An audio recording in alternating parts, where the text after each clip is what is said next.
This is another iRaw podcast. We podcast to make the world a better place for animals. Dr. Siobhan O'Sullivan does like knowing animals. Dr. Siobhan O'Sullivan does like knowing animals. Hello everyone and welcome to Knowing Animals. Knowing Animals is a podcast in which we speak to animal studies scholars about a piece of their work. My name's Josh Milburn and I do like knowing animals. This episode of Knowing Animals is brought to you by ASA, that's A-A-S-A, the Australasian Animal Studies Association, which you can join today. I'm a member, and I love getting the ASA updates every other week with news about conferences, calls for papers, blogs, podcasts, seminars, funding, and more of interest to the animal studies community. It's great to see just how much is going on. The episode is also brought to you by the Animal Publics book series from Sydney University Press. This is a series of books focused on human-animal relationships from a wide range of disciplinary perspectives. If you're working on an animal studies book, you should consider getting in touch with the editors to see if it's the right place to publish your work. Now, I'm really thrilled this episode to be speaking to another member of the Sheffield Animal Studies Research Centre, or SHARC. Though I'm no longer at the University of Sheffield, I'm very excited to be returning this week for the Shark Tales Conference, where no doubt I'll meet up with this guest and lots of other SHARC members in person.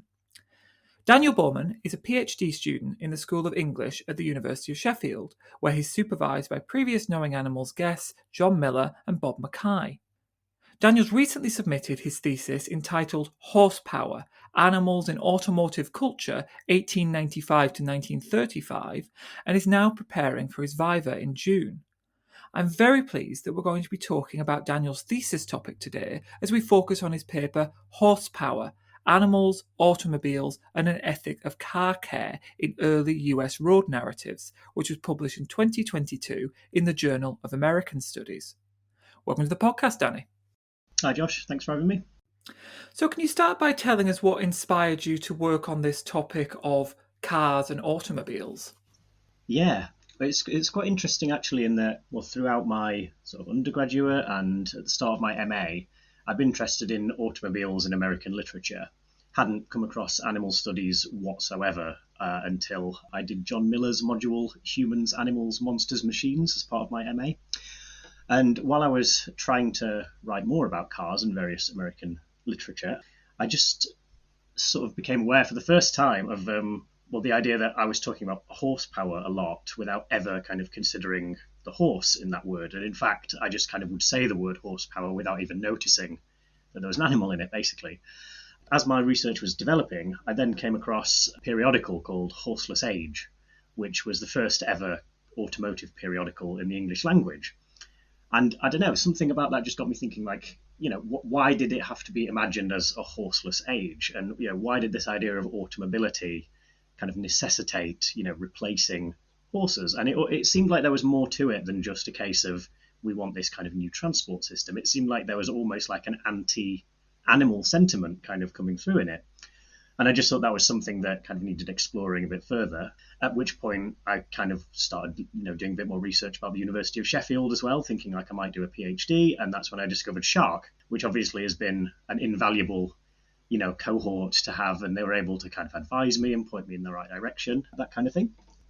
In terms of this actual article, though, this article came from one of the chapters of my PhD thesis. And the thesis as a whole kind of looks for different areas in which animals and automobiles overlap in American literature.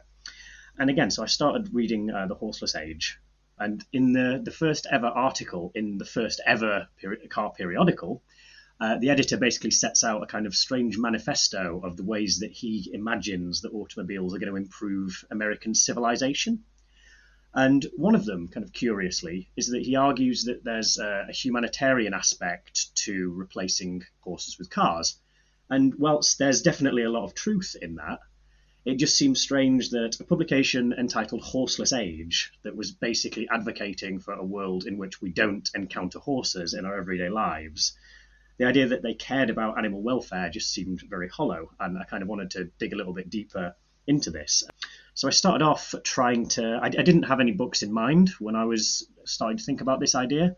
And I started just by reading various, what you might call humane literature. So I started off with them like Black Beauty and things like that. And I came across another periodical called Our Dumb Animals, which was published by like the American kind of Humane Society.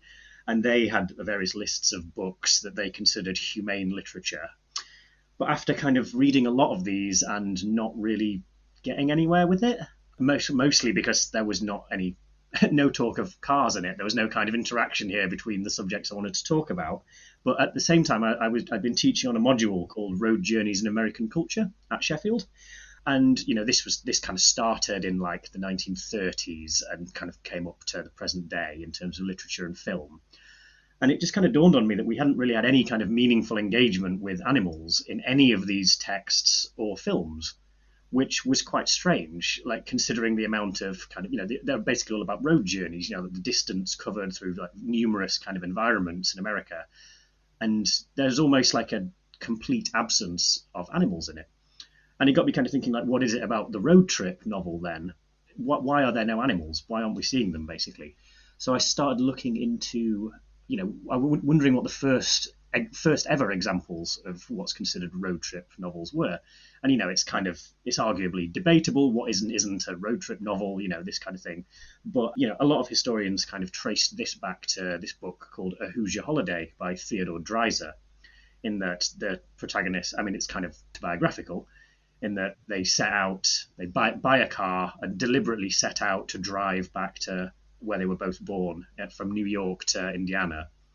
And they very deliberately choose to not go by train. And the reason they want to do this is because they want to kind of see more of the countryside, basically. They want to kind of go to see the kind of the road less traveled, if you like.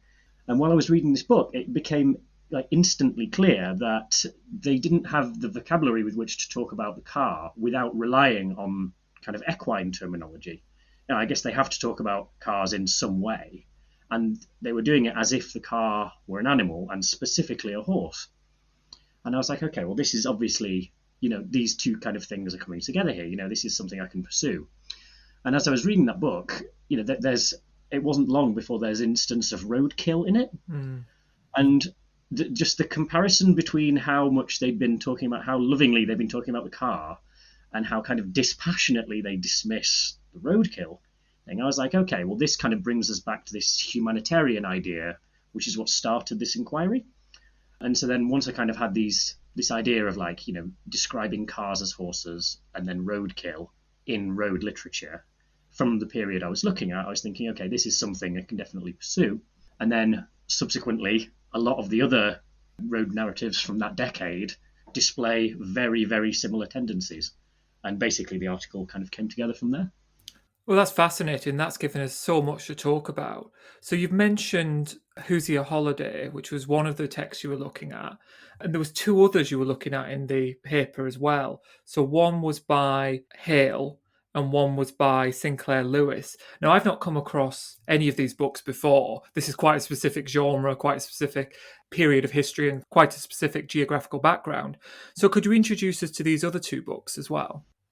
Yeah, sure. And the one thing I would say is that, during this thesis as a whole, like I do look at a lot of texts which no one will have heard of now, but a lot of them were extremely popular at the time, which kind of I think makes it definitely worth. These weren't books that no one had heard of. Like these were things that people were reading at the time. So yeah, there's We Discover the Old Dominion, which is a book by Louise Closser Hale, who was primarily a journalist, but also wrote various fiction and non-fiction, and was a war reporter during the First World War. And that book is, again, it's autobiographical and based on a trip that Closser Hale and her husband and her dog and their chauffeur take basically around Virginia, just for the sake of going on a car trip. That's the only there's no other purpose, kind of, which is arguably kind of what defines these as road books. And then, Sinclair Lewis's Free Air. This is completely fictional, but it is based, again, Sinclair Lewis is known to have taken a road trip on a very similar route during the same year that Dreiser and Closser Hale took their road trips as well. So these were all published in the 1910s. So just for context, how long had cars kind of been around in the States at this time? Were they ubiquitous yet? they certainly weren't ubiquitous. Now, driving through small towns in a car, these people would never have seen a car before. And there's a lot of kind of strange, like, animal technology politics in the Dreiser particularly often dismisses these small towns as horsey people or horsey towns, implying that, they're not quite as civilized yet because they still rely on horses. But no, so cars, the reason that my thesis begins in 1895 is that this is when you have the first publication of Horseless Age, the first American car company is set up by the Duryea brothers, and there's the first ever automobile race, a scheduled automobile race, which happens in Chicago. But, certainly throughout the late 19th century and into the early 20th century, the cars were very much still a curiosity. In like 1905, you have about 21 million horses in the United States and maybe about 4,000 cars. So it's definitely not a horseless age. And as you go into the 1910s, this is, so for example, like Henry Ford starts mass producing cars in the 1910s, but they're certainly not ubiquitous until, into like the 1920s we're talking about. It's also quite obvious in the texts that these authors are extremely wealthy. In order to purchase and drive or be driven around on these trips, you need a lot of money. So a lot of your analysis is about the way these novels blur the lines between humans, animals, and machines. So let's explore some of these blurrings. In what ways are cars made animal or even human-like? Well, as I say, a lot of this comes down to the vocabulary in which the authors describe their cars. So, they'll talk about them not as it, but as he or she and these kind of things. And, very, very frequently cars are described as basically as like living creatures who needn't be kind of put through unnecessary struggle, who need to be treated humanely. And a lot of the kind of verbs that they use are things you'd associate with horses and this kind of thing. They'll be like cantering or that kind of thing, or, taking a drink rather than, having their radiator being filled up. And these things might seem kind of flippant or like, unimportant. But if you look at how automobiles were being advertised at the time, which is something I go into a little bit in the article and quite a lot more in my PhD thesis, there's a very deliberate attempt to encourage this association between animals and cars. And a lot of that, I think, comes down to the fact that, these early cars were, kind of like quite frightening, unpredictable, loud. People had never seen really anything like this in the streets of cities before anyway. And so associating it with something that people understand and are more comfortable with was really important in terms of getting the idea off the ground and, suddenly having these things come into cities, and obviously people, use trains and things before, but not, literally coming through the streets and being controlled by, one person who was largely untrained. They didn't really have driving lessons or anything like that. It massively varied between states, how much people were taught. You kind of have this idea that, people are being actively encouraged to associate cars with animals. And then seeing this bleed into the texts is really interesting. And people actually, and some of it's a little bit tongue-in-cheek almost, like especially in Closer Hale's narrative, it's almost like trying to be a little bit funny, kind of deliberately associating the car with an animal. But then as I'm kind of arguing, this kind of attitude like builds up and it builds up and it builds up to the point where, it actually disguises the damage that cars are actually doing to animals and the non-human world in general. And that, I think we kind of see that even reflected today in car advertising. It's a very, very common tactic, and a lot of people have discussed this in greater detail, like Shukin, for example, but just how kind of ubiquitous the idea of associating cars with animals is. And the reason for this is basically to kind of disavow the kind of growing costs that actual animals suffer. Yes, and that leads us quite neatly to the other side of it, the way that these novels make individual animals objects. They cease to be thinking, feeling beings and are just something that gets in the way or something that makes a bit of noise. Yeah, absolutely. They literally kind of, have to get out the way or be flattened by progress, basically. The flippant way in which they talk about roadkill in this. In Free Air by Sinclair Lewis, the protagonist is driving along and she comes into contact with a chicken running across the road, and she just describes it as a member of the Poultry Suicide Club. And there is this kind of idea from all the drivers at the time that basically these animals are stupid and they run into the road because they wish to die and it's completely their fault.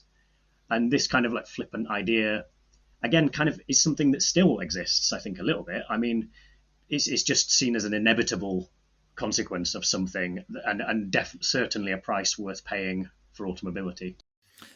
It's striking that you use the example of a chicken, and I noticed as you were talking through the different mentions of roadkill throughout these novels, chickens come up again and again and again, and a pig comes up in one of the cases as well.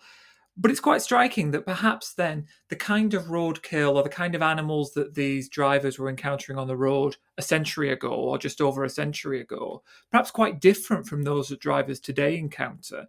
So speaking personally, and I'm not a driver, but I have been driven around places, of course, I've never seen a chicken on the road, a dead chicken on the road, but I have seen dead foxes, badgers, cats, wild birds of various kinds, deer, and so forth. So it's interesting that perhaps there are different animals being encountered in these novels than we might be used to today. Yeah, definitely. I think obviously this kind of varies a lot from geographical location, Yeah. but a lot of the time they're driving through farmland in these novels because that's where roads were. They would go to farms. There was not quite as many roads that just went through countryside. They would first link up towns and farms and then go from there. So a lot of it is just where the roads were, and a lot of the roads went through farmland. I think chickens is quite an interesting one. And I was actually recently researching the origin of the "why did the chicken cross the road" joke. The earliest kind of printing I could find of that was in 1847 in a New York magazine called the Knickerbocker. But it is something that, obviously predating cars, back quite half a century here. But yeah, chickens do come up again and again, and they're described in various kind of automotive journals as the bane of a motorist's life and this kind of thing, as if the chickens are making it kind of deliberately difficult here. There is one section in A Hoosier Holiday where Dreiser actually kind of tries to answer this question: why do chickens invariably seem to cross the road? I mean, for people who drive, or reports of people who do this kind of thing, they often report that animals do seem to wait till the last second when it's impossible to move and bolt straight in front of the car. And Dreiser kind of, rather than dismissing this as the poultry suicide club, as Sinclair Lewis does, tries to find a logical answer to this, basically being that animals instinctively run towards wherever their home is when they're scared, and the noise of a car basically scares a chicken, and if its coop happens to be across the road, it'll bolt in front of the road.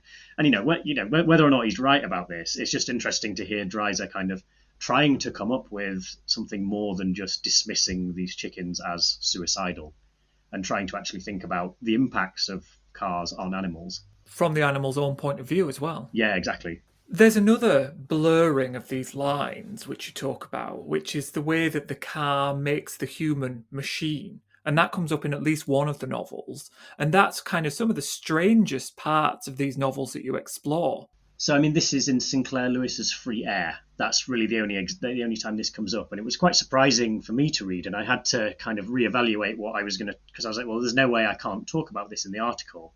But it wasn't something I'd considered before, the difference between, what I'm calling theriomorphism and then anthropomorphism, and then, what's kind of known here as mechanomorphism.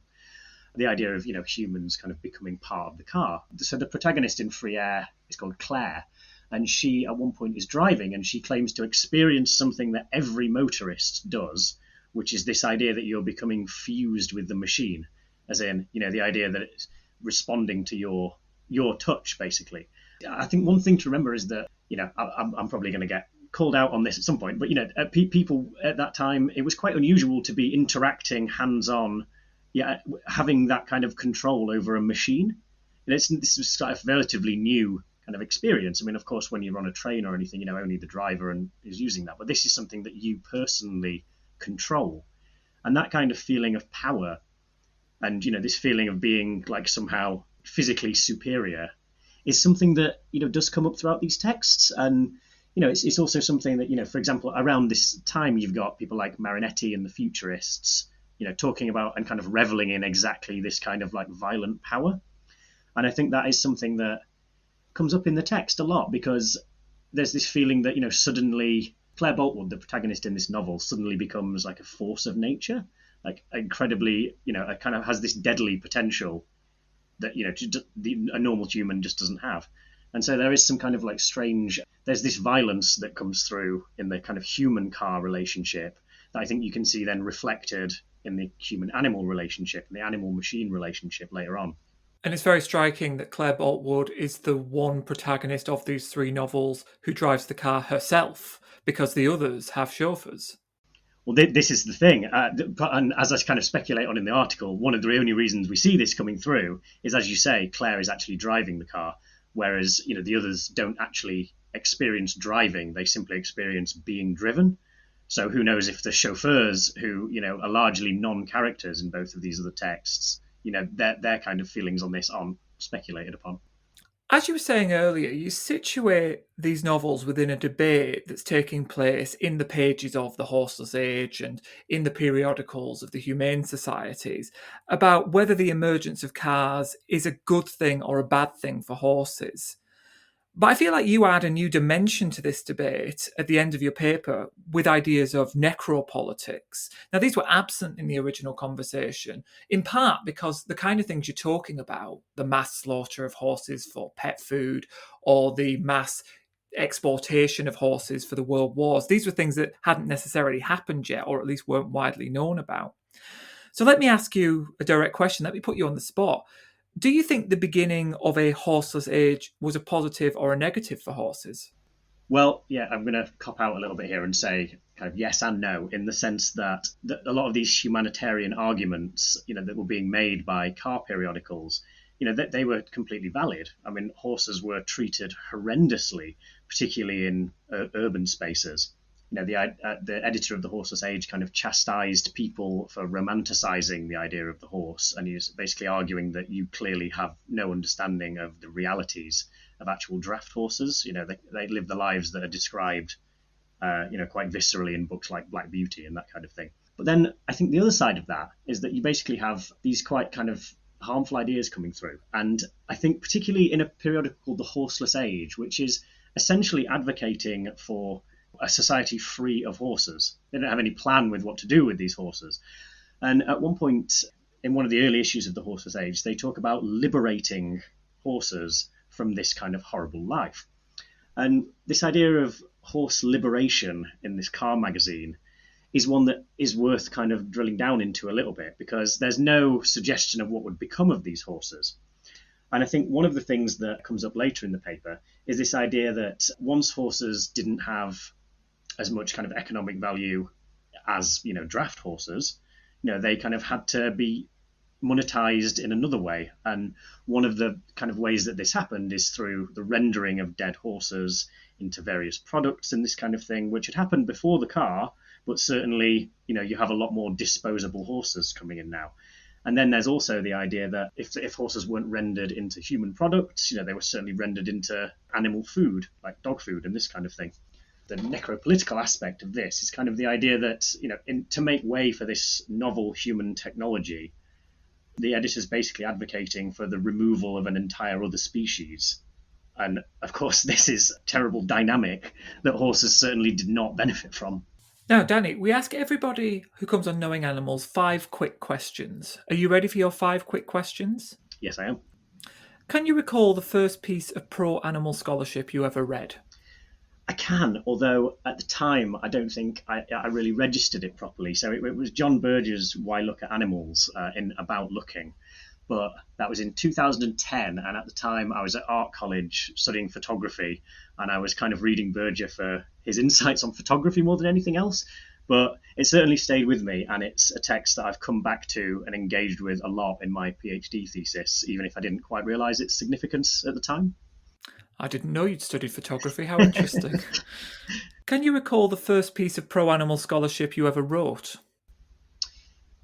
I don't know if you'd describe it as pro-animal, but certainly something engaging with the idea of human-animal relations. And again, this would be on the MA, on John Miller's module that I mentioned before, Humans, Animals, Monsters and Machines.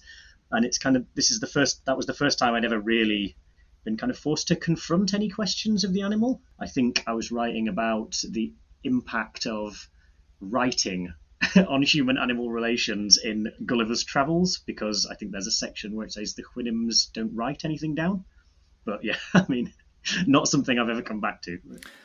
If you had to name one animal studies scholar who's had a big impact on you, who would it be?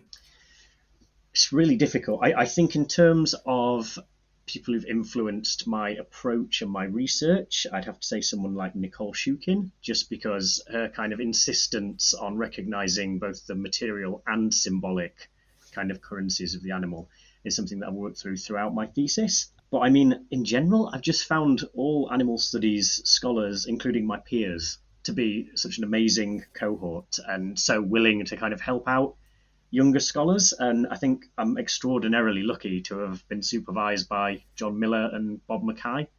I can't really think of kind of two people that would have been better to do this, but, loads of people, like Sarah Bazan, Andre Kraber have, gone out of their way to help me out. So, yeah, I think it's just in general been a really encouraging kind of group.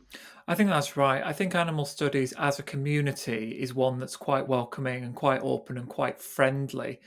And that's not always the case, right? There are other areas that I work in or that my colleagues work in that are a bit more hostile, a little bit more competitive, a little bit more I know what you mean. Confrontational.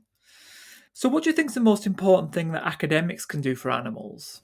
I think pointing out the paradoxes in how a lot of people relate to animals and to make sure that students have the opportunity to challenge their own beliefs about this. I mean, this is just coming from my own personal experience. I mean, as a relative kind of latecomer to animal studies and even kind of animal rights, I suppose. I mean, I certainly grew up through all of my adult life living with this paradox of, eating meat without really worrying about it, but also loving animals and never really having those two things, be called into question.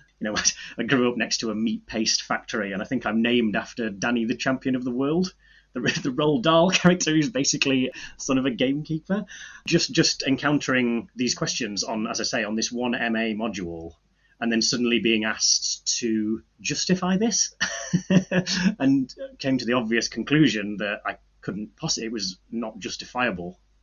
But, it's only by kind of, being made to confront these paradoxes that people, change their opinions or kind of, are willing to reconcile these things within themselves. So I think that is a way that academics can help animals. If you had the power to change one thing about the human-non-human animal relationship, what would it be?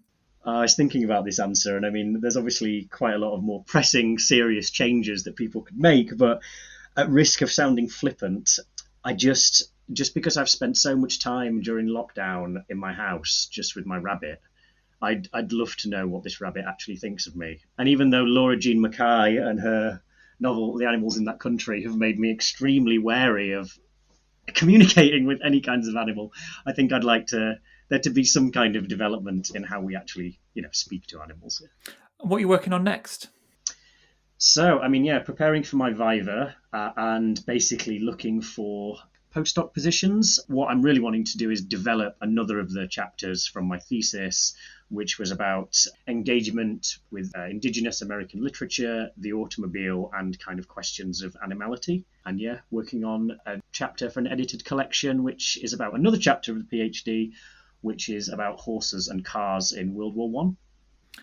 And how can people find out more about your work? Well, send me an email, find me on Twitter, or basically check the Shark blog now and again. I think that's the best way. Well, thanks, Danny, for joining us for this podcast. Thanks very much, Josh. And thank you, listeners, for joining us for Knowing Animals, the podcast where we talk to animal studies scholars about their work. Don't forget to follow us on Twitter at knowing_animals or on Facebook at Knowing Animals. You can also follow me on Twitter at Josh L. Milburn or on Instagram at A Vegan Philosopher. Don't forget to tell others about us, to review the podcast on iTunes, and maybe if you're teaching a course on animal studies, to drop us on the reading list so that students will have a listen in and learn a little bit about what we're working on. We're keen for others to find out about us. I'm Josh Milburn, and I do like knowing animals. For more great iRaw podcasts, visit irawpod.com. That's IROARPOD.com.